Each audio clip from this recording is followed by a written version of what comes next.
First upon, good morning to one and all. I am your assistant professor Supriya Misal. In last from two lectures we were started that our unit number second from medical microbiology paper. Right. In last lectures we were studied that Candida albicans. Candida albicans means what?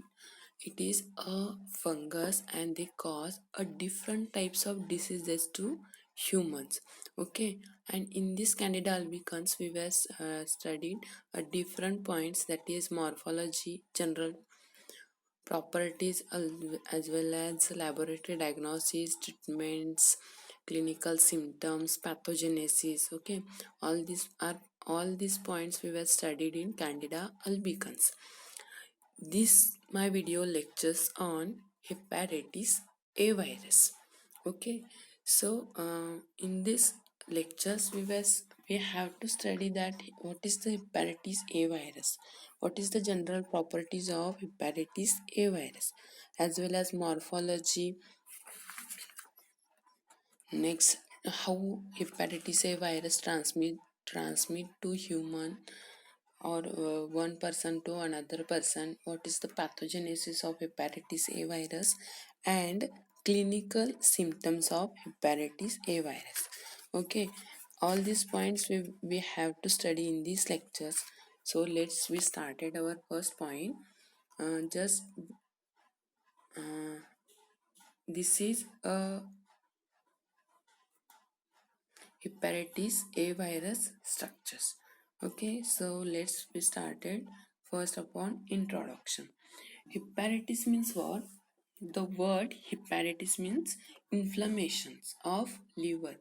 Liver मध्ये जे inflammation होणार आहे generally किंवा hepatitis ए व्हायरसच्या इन्फेक्शनमुळं की त्यालाच काय म्हणणार आहे आपण hepatitis. Okay, which is caused by heterogeneous groups of hepatitis virus, which is currently consist of type A, B, C, D and G. Hepatitis A व्हायरसचे कितीतरी टाइप्स आहेत, ए बी सी डी आणि जी. तर हे 5 टाइप्स आहेत hepatitis A व्हायरसचं. तर आपल्या सिलेबसमध्ये याचे 2 टाइप्स दिलेले आहेत स्टडीसाठी, हेपॅटायटिस ए आणि हेपॅटायटिस बी व्हायरस.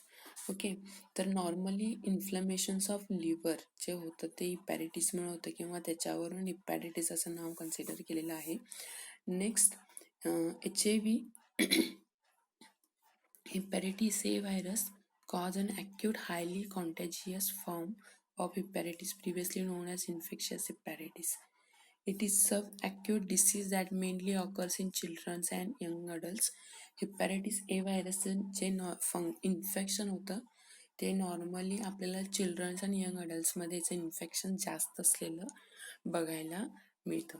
ओके, तर हेपॅटायटिस ए व्हायरसचे 5 सब टाइप्स आहेत, ए बी सी डी आणि जी. हेपॅटायटिस मीन्स इन्फ्लमेशन्स ऑफ लिव्हर आणि हे जे HIV जे इन्फेक्शन आहे ते ॲक्यूट आहे. त्याचबरोबर हायली कॉन्टॅजियस फॉर्म्समध्ये याचं इन्फेक्शन असतं आणि याचं इन्फेक्शन आपल्याला चिल्ड्रन आणि यंग अडल्ट्समध्ये जास्त असलेलं आपल्याला बघायला मिळतं. नेक्स्ट आहे general properties of hepatitis A virus. Okay, so first point is it is hepatotrophic in nature and enterovirus 72. Family आहे व्हायरसची पिकोमॅक्सिराइड, जीनस आहे हेपॅटायटिस. ओके, तर ह्या जनरल प्रॉपर्टीज आहेत. हेपॅटायटिस ए व्हायरस आहे ते हेटोट्रॉफिक इन नेचर आहे. त्याचबरोबर एंटेरोव्हायरस 72 असं त्याचं नाव दिलेलं आहे. तर त्याची फॅमिली आहे पिकोमॅक्सिराइड आणि जीनस आहे हेपॅटायटिस. ओके, व्हायरसच्या देखील डिफरंट टाईप्सच्या फॅमिलीज आहेत, जीनस आहेत. तर त्या फॅमिलीपैकी जो हा हेपॅटायटिस ए व्हायरस आहे तो पिकोमॅक्सिराइड या फॅमिलीमधून बिलॉंग्स आहे. तर इथं एक इमेज ॲड केलेली आहे मी. हेपॅटायटिस ए व्हायरसचं स्ट्रक्चर कसं असतं ते तुम्ही बघू शकता. ओके, त्याचबरोबर हा फर्स्ट ऑफ ऑल आपल्या लिव्हरला काय करतो, इन्फ्लमेशन होतं किंवा लिव्हर डॅमेज करतो. तर इथं तुम्ही ह्या इमेजमध्ये बघू शकताय याचं स्ट्रक्चर कसं असतं किंवा सेंटरला त्याचं स्ट्रक्चर कसं आहे. आणि तो कुठं आपल्या बॉडीमध्ये कुठल्या ऑर्गनला जाऊन तो इन्फेक्ट करणार आहे. तर ह्या होत्या general properties of hepatitis A virus. Next आहे मॉर्फॉलॉजी. आता मॉर्फॉलॉजीमध्ये फर्स्ट पॉईंट असं सांगितलं की it is non envelope virus with icosahedral symmetry. It is 27 in diameter. It contains single-stranded RNA molecule as genetic material. The virus was first time demonstrated by Feinstein and his co-worker in the faeces of experimentally infected human volunteers in 1973 using immunoelectron microscopes. Okay. Hepatitis A virus हा normally non envelope म्हणजेच काय आपल्याला माहिती आहे की virus हे 2 पार्टमध्ये divide झालेले आहेत, एक एन्व्हलप व्हायरस आणि एक नॉन एन्व्हलप व्हायरसमध्ये. आणि त्याचबरोबर हा हेपॅटायटिस ए व्हायरस आहे तो नॉन एन्व्हलप, ह्याच्या आउटर सरफेसवरती कोणतंही एन्व्हलप आपल्याला बघायला मिळू शकत नाही. त्याचबरोबर ही जी सिमेट्री आहे ती इकोसाहेड्रल असं म्हटलेलं आहे. मी फर्स्ट स्लाइडमध्ये इकोसाहेड्रल सिमेट्री ॲड केलेली होती. तर इकोसाहेड्रल सिमेट्री म्हणजे काय, तर ही सिमेट्री आपल्याला अशा पद्धतीची या व्हायरसची बघायला मिळते, इकोसाहेड्रल सिमेट्री. ओके, तर अशा पद्धतीने याची सिमेट्री असते बेन्झीन रिंग सारखी. त्याचबरोबर याचा जो डायमीटर आहे, हा जो डायमीटर आहे तो 27 डायमीटर इतका डायमीटर काय आहे त्याचा 27 नॅनोमीटर इतका डायमीटर आहे. नेक्स्ट याच्यामध्ये या व्हायरसमध्ये ॲज अ जेनेटिक मटेरियल म्हणून सिंगल स्टँडर्ड RNA मॉलिक्यूल असतो. इथं दिलेलं आहे की व्हायरसचे जे ग्रुप्स आहेत किंवा फॅमिलीज आहेत ते जेनेटिक मटेरियल कोणत्या टाईपचं आहे किंवा DNA आहे की RNA आहे याच्यावरून काय झाले की त्याचे व्हायरसचे ग्रुप्स तयार झालेले आहेत. आणि हा हेपॅटायटिस ए व्हायरसमध्ये ॲज अ जेनेटिक मटेरियल म्हणून single standard RNA molecule present आहे. हा hepatitis A virus first time demonstrate केलेला आहे फेन्स्टीन आणि त्याचा कोवर्कर इन 1973 मध्ये काय केलेलं आहे की एक्सपेरिमेंटली किंवा इन्फेक्टेड ह्युमन व्हॉलेंटियर्समधून हा hepatitis A virus first of all demonstrate केलेला आहे by using immuno electron microscope म्हटलेले. हा जो मायक्रोस्कोप आहे इझिली कोणतेही मायक्रोस्कोप्स यूज करून आपल्याला व्हायरस स्टडी करता येत नाहीत किंवा ऑब्झर्व करता येत नाहीत. त्यांना त्याच्यासाठी एक स्पेसिफिक मायक्रोस्कोप्स असतात वेल डिझाईन केलेले, तर ते मायक्रोस्कोप यूज करूनच आपल्याला व्हायरस ऑब्झर्व करता येतात. तर हा फर्स्ट टाइम ज्यावेळी डिमॉन्स्ट्रेट केलेला हेपॅटायटिस ए व्हायरस त्यावेळी इम्युनो इलेक्ट्रॉन मायक्रोस्कोप हा यूज करून फेन्स्टीन आणि त्याचा कोवर्करनी फर्स्ट ऑफ ऑल याला डिमॉन्स्ट्रेट केलेला आहे. तर इथं जी मी इमेज ॲड केलेली आहे तुम्ही इथं बघू शकता ब्लॅक कलरमध्ये. तर ही इमेज आहे इम्युनो इलेक्ट्रॉन मायक्रोस्कोपमधली हेपॅटायटिस ए व्हायरसची. ओके, तर इथं ही इमेज तुम्ही बघू शकता. आपल्याला इझिली ते व्हेरीफाय होतात त्याचं आउटर सरफेस कसं आहे. ओके, तर ही होती morphology of hepatitis A virus. आता नेक्स्ट पॉईंट आहे रेजिस्टन्स. हेपॅटायटिस ए व्हायरस हा कोणत्या कंडिशन्समध्ये स्टेबल राहू शकतो किंवा कोणत्या कंडिशन्समध्ये ते डिस्ट्रॉय होऊ शकतो किंवा किल होऊ शकतो किंवा इनॲक्टिवेट होऊ शकतो ते आपण बघूया. तर फर्स्ट पॉईंट आहे HIV is a stable to treatment with 20% ether, pH 2.4 and at temperatures of 60 degrees Celsius for 1 hour, but it is destroyed by autoclaving or by boiling water for 5 minutes by UV radiations, by treatment with formalin, or by treatment with irradiations with chlorine. Next आहे inactivated at 1:4000 formaldehyde at 37 degree Celsius for 72 hours, 1 ppm for 30 minutes chlorine. Okay, तर हा जो hepatitis A virus आहे normally stable किंवा survive होऊ शकतो ज्यावेळी आपण 20% इथरची ट्रीटमेंट किंवा त्या इथरचा जो pH आहे तो 2.4 असेल आणि टेम्परेचर 60°C जर आपण 1 आवर त्याला ट्रीटमेंट दिली तर तो स्टेबल राहू शकतो किंवा सर्वाईव्ह होऊ शकतो 20% इथरमध्ये जर त्याचा pH 2.4 असेल. त्याचबरोबर टेम्परेचर 60°C इतकं आपण मेंटेन केलं असेल फॉर 1 आवर तरी देखील त्या कंडिशन्समध्ये हिपॅटायटिस ए व्हायरस सर्वाईव्ह होऊ शकतो किंवा स्टेबल राहू शकतो. तर आता परत आपण कोणत्या अशा कंडिशन्स त्याला प्रोव्हाइड करू शकतो जेणेकरून तिथं तो डिस्ट्रॉय होऊ शकतो किंवा किल होऊ शकतो. तर बॉइलिंग असेल किंवा ॲटोक्लेविंग असेल. बॉइलिंग किंवा ॲटोक्लेविंग वॉटर ज्यावेळी आपण 5 मिनिटसाठी करतो त्यावेळी तो किल होऊ शकतो, डिस्ट्रॉय होऊ शकतो. त्याचबरोबर UVची ट्रीटमेंट किंवा फॉर्मेलिनची ट्रीटमेंट, त्याचबरोबर क्लोरीनची जर ट्रीटमेंट काय काय सांगितलं, UV रेडिएशनची ट्रीटमेंट, फॉर्मेलिन आणि क्लोरीनची जर ट्रीटमेंट आपण व्हायरसला दिली किंवा व्हायरस कंटेनिंग सॅम्पल्सला दिली तर काय होऊ शकतं की तिथं तो डिस्ट्रॉय होऊ शकतो. त्याचबरोबर बॉइलिंग वॉटरला फॉर 5 मिनिट्स जर आपण ठेवलं तरी देखील हा easily hepatitis A virus destroy होऊ शकतो किंवा किल होऊ शकतो. नेक्स्ट आहे अशी कंडिशन ज्या कंडिशन्समध्ये तो इनॲक्टिवेट फॉर्ममध्ये जाऊ शकतो. ओके, तर फॉर्माल्डिहाइड आहे हे कंपाऊंड जे आहे फॉर्माल्डिहाइड, तर त्याचं जे कॉन्सन्ट्रेशन आहे 1:4000 इतकं हायली कॉन्सन्ट्रेशन जर फॉर्माल्डिहाइडचं असेल आणि त्या कंपाऊंडचं जर टेम्परेचर 37°C 2 आवर्स जर आपण ठेवलं तर मात्र काय होऊ शकतो, हा हिपॅटायटिस ए व्हायरस इनॲक्टिवेटच्या फॉर्ममध्ये जाऊ शकतो किंवा इनॲक्टिवेट होऊ शकतो. ओके, तर हे होतं रेजिस्टन्स. तर ह्या रेजिस्टन्स पॉईंट्समध्ये आपण काय बघितलं की फर्स्ट आपण तो कोणत्या कंडिशन्समध्ये स्टेबल राहू शकतो,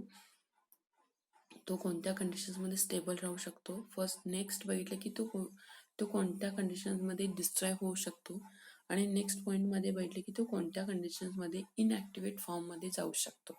तर अशा by using a different 3 conditions आपण काय करू शकतो की त्याला किल करू शकतो किंवा इनॲक्टिवेट फॉर्ममध्ये पर्टिक्युलर कंडिशन्स यूज करून आपण त्याला मेंटेन ठेवू शकतो किंवा कंट्रोलमध्ये ठेवू शकतो. नेक्स्ट आहे एपिडेमिओलॉजी. आता एपिडेमिओलॉजी जो आहे त्यामध्ये फर्स्ट एवढं सांगितलेलं आहे की ओनली इन ह्युमन. एपिडेमिओलॉजी म्हणजे ज्या व्हायरसची जर आतापर्यंतची हिस्ट्री बघितली तर हा हिपॅटायटिस ए व्हायरस आहे फक्त ह्युमन बिईंग किंवा ह्युमन ॲज अ होस्ट त्याला असणार आहे for the causation of infection किंवा डिसीज किंवा इन्फेक्शन कॉज करण्यासाठी फक्त ह्युमनच त्याचा एक पर्टिक्युलर टाईपचा होस्ट आहे. तो अदर बाकीच्या स्पेसिसमध्ये त्याचं इन्फेक्शन किंवा कॉजेशन तो त्याचं होस्टच नाही आहेत. त्यामुळे एपिडेमिओलॉजीमध्ये इतकंच लक्षात ठेवायचं की तो फक्त human beings as a host असणार आहे. नेक्स्ट पॉईंट आहे ट्रान्समिशन्स. आता हा हिपॅटायटिस ए व्हायरस कसा ट्रान्समिट होणार आहे from healthy person to another person, from infected person to healthy person as well as some materials to healthy persons और communities. Okay, तर फर्स्ट आपण असं सांगितलं की डिसीज हा जो हिपॅटायटिस ए व्हायरसचा जो डिसीज आहे किंवा हिपॅटायटिस ए व्हायरस आहे तो वर्ल्ड वाईड डिस्ट्रीब्यूट झालेला आहे. फर्स्ट आपण तर फिकल और oral route is the main way of dirty hands, food handlers. Person to person transmission may results in outbreaks wear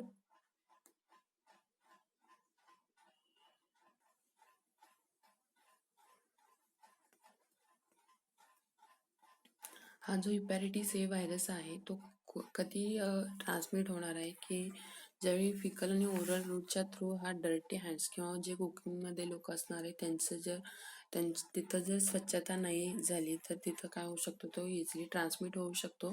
त्याचबरोबर नेक्स्ट सांगितले की person to person personal hygiene care जर व्यवस्थित नसेल किंवा पुअर असेल तरी देखील हा ट्रान्समिट होऊ शकतो. For example day care centres किंवा institute for the mental handicap अशा इन्स्टिट्यूटमध्ये देखील जर पर्सनल हायजीन व्यवस्थित घेतली जात नाही त्याच्यामुळे काय होऊ शकतं की हा ट्रान्समिट होऊ शकतो hepatitis A virus also transmitted due to ingestion sea food specially shellfish grow in water contaminated with fish. Okay, ज्यावेळी आपण सी फूड्स असतात, फॉर एक्झाम्पल सी फूड्समध्ये सेलफिश एक असा फिश आहे तो सेलमध्ये असतो आणि हे सेलफिश यूज करून देखील काही फूड मटेरियल्स तयार केले जातात किंवा डिशेस तयार केले जातात. तर ह्या च्या थ्रू देखील हेपॅटायटिस ए व्हायरसचं इन्फेक्शन होऊ शकतं. तर हे हेपॅटायटिस ए व्हायरस आहेत तर ट्रान्समिट होण्यासाठी डिफरंट वेज आहेत.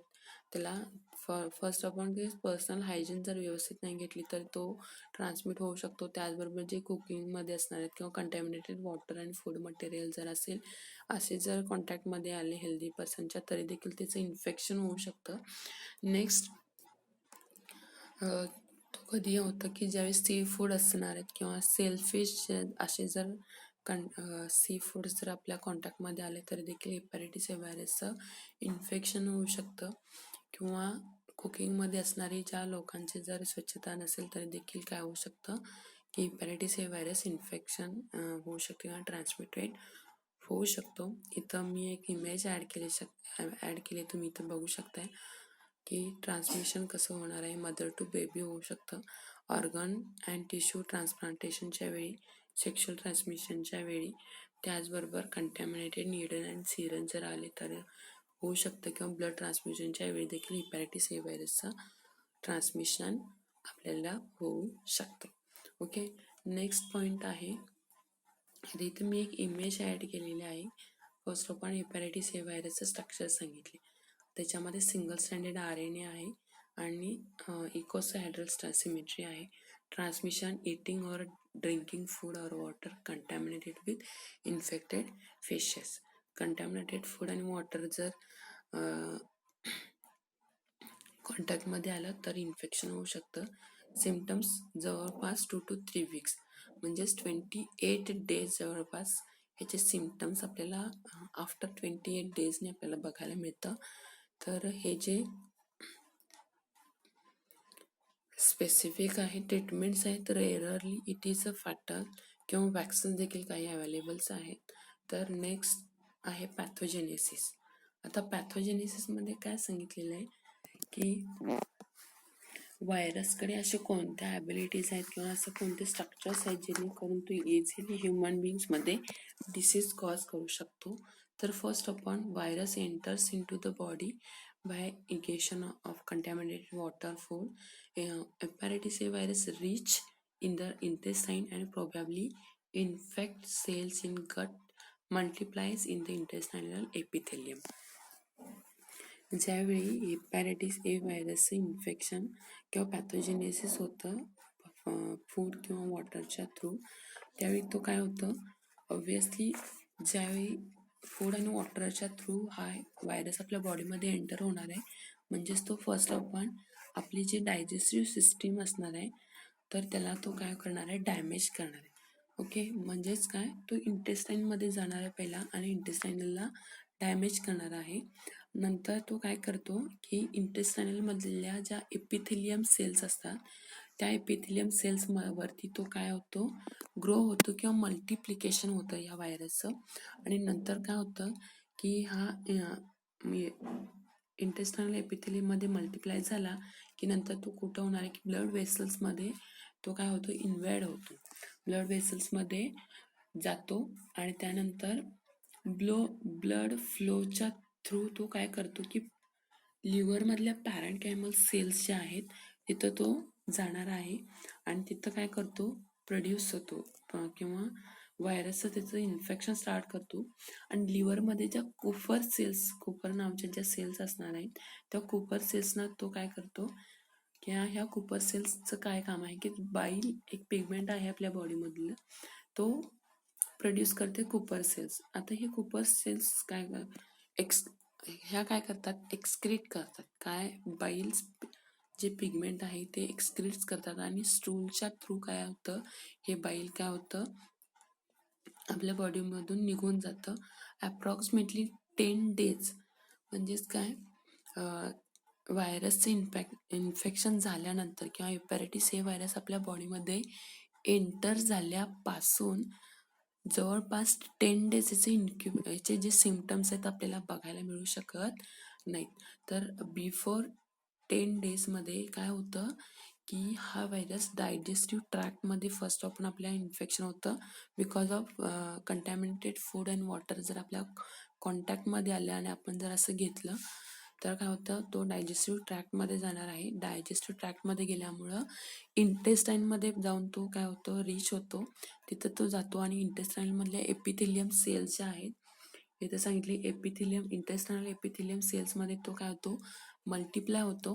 आणि इथं मल्टिप्लाय झाल्यानंतर ज्या इंटेस्टाईनमध्ये ज्या ब्लड वेसल्स आहेत तिथं तो जातो आणि ब्लड फ्लोच्या वेळी काय होतो, लिव्हरमधल्या पॅरेन्कायमल सेल्समध्ये तो जाणार आहे.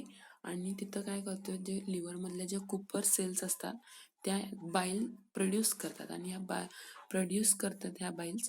त्याच्यामुळे काय होतं की याचं जे आपल्या स्टूलमधून याचं एक्सक्रीट होतं या बाईल्स पिगमेंटचं, आणि 10 डेज होतं. त्याच्यामुळे युरिन असेल किंवा स्टूल असेल डार्क येलोइश कलरमध्ये होतं आणि कोणतेही सिम्पटम्स आपल्याला याचे इझिली डिटेक्ट होत नाहीत. तर before symptoms appears or antibody can be detected.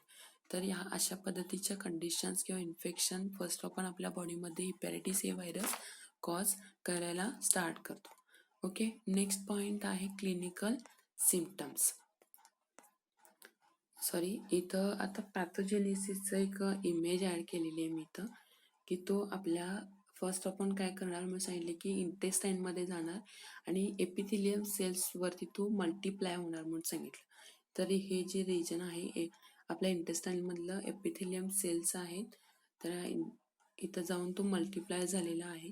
आणि परत हा मल्टिप्लाय झाला की ब्लड इंटेस्टाईनमध्ये असलेल्या ब्लड वेसल्समध्ये तो इन्वेड होणार आणि ब्लड फ्लोच्या वेळी तो काय होणार, परत लिव्हर्सकडे जाणार आणि लिव्हर्समधल्या पॅरेन्कायमल सेल्समध्ये तो जाऊन रीच होणार आणि तिथं जाऊन कुपर सेल्स ज्या बाईल पिगमेंट्स प्रोड्यूस करणार आहे तिथं तो स्टूल्समधून ते जास्त काय करतात, एक्सक्रीट करतात.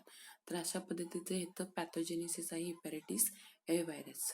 ओके, तर तुम्ही इथं हे इमेजमध्ये बघू शकता, ही जी रिजन आहे इंटेस्टाईनमधली एपिथेलियम सेल्स आहेत आणि इथं तो मल्टिप्लाय झालेला आपल्याला बघायला मिळतो आणि तो रिलीज झालेला आहे. ओके, तर अशा पद्धतीनं हा मल्टिप्लाय होतो. नेक्स्ट आहे क्लिनिकल सिम्पटम्स. क्लिनिकल सिम्पटम्समध्ये 2 पॉईंट्स आहेत की ज्यावेळी इन्फेक्शन होतं हेपॅटायटिस ए व्हायरसचं त्यावेळी तो जवळपास 28मध्ये काय होतं की after infection of hepatitis A virus after 28 डेजने आपल्याला त्याचे सिम्पटम्स बघायला मिळतात. तर त्याचे 2 स्टेज केलेले आहेत. पीएक्ट्रिक स्टेज याच्यामध्ये काय होतं की all symptoms are related to intestinal damage. It is characterised by fever, fatigue, nausea, vomiting and sometimes abdominal pain. ज्यावेळी याचं इन्फेक्शन होतं पीएक्ट्रिक स्टेजमध्ये त्यावेळी इंटेस्टाइनल डॅमेज करतो फर्स्ट आपण हेपॅटायटिस ए व्हायरस, कारण तो वॉटर आणि कंटॅमिनेट फूडच्या थ्रू एंटर झाला आहे. म्हणजे तो इंटेस्टायनलमध्ये काय होतो किंवा इंटेस्टायनलला डॅमेज करतो. आणि त्याच्यामुळे आपल्याला जनरली माहिती आहे की ज्यावेळी फूडचं डायजेशन व्यवस्थित होतं त्याच्यामुळे इंटरनल ऑर्गनचे जे सगळे नॉर्मल फंक्शन्स असतात ते व्यवस्थित होतात. कारण एनर्जीचं प्रोडक्शन होतं, नंतर जी एनर्जी परत ट्रान्सफर केली जाते, ऑक्सिजनेटेड ब्लड सप्लाय होतं प्रत्येक इंटरनल ऑर्गन्सना.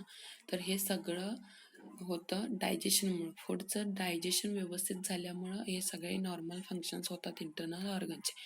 जर फूडचं डायजेशनच नाही झालं व्यवस्थित किंवा डायजेशन झालंच नाही तर मात्र आपल्याला त्याचे काही प्रॉब्लेम्स किंवा इथं इंटरनल ऑर्गनचे फंक्शन्स डिस्ट्रॉय होतात किंवा नॉर्मल रुटीन फंक्शन्स त्याचे कॅरीड आउट होत नाहीत इंटरनल ऑर्गनचे.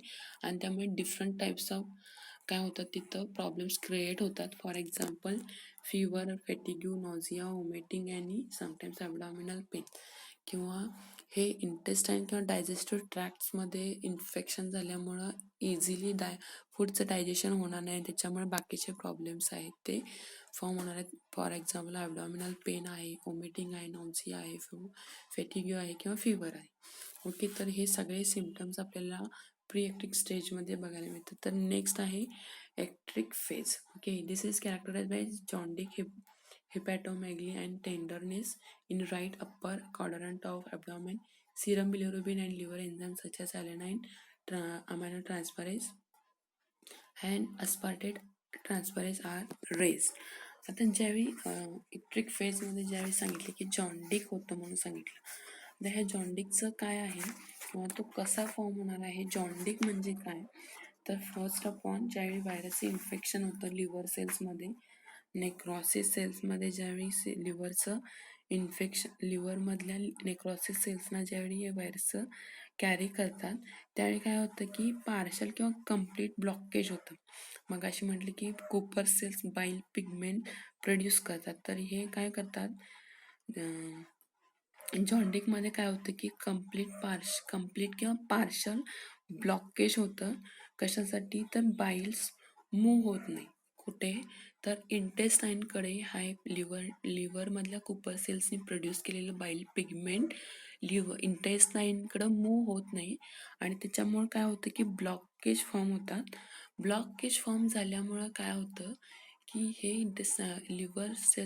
लिव्हरमधल्या कुपर सेल्सनी प्रोड्यूस केलेलं जे बाईल आहे ते परत लिव्हर्सकडे मूव्ह होतं, म्हणजे लिव्हर्सनी प्रोड्यूस केलेलं आहे आणि ब्लॉकेज फॉर्म झाल्यामुळे इंटेस्टाईनकडे तो पास होत नाही, मूव्ह होत नाही आहे बाईल, त्याच्यामुळे ते बॅक लिव्हरकडं मूव्ह होतं आणि काय होणार आहे, हे लिव्हर्सकडे मूव्ह झाल्यामुळे बॅक काय होतं की हे युरिनच्या थ्रू किंवा स्टूल्समधून एक्सक्रीट होतं बाईल आणि त्याच्यामुळे काय होतं की येलोइश डार्क येलो युरिन किंवा स्टूल इथं पेशंटच्या बॉडीमधून एक्सक्रीट होतं.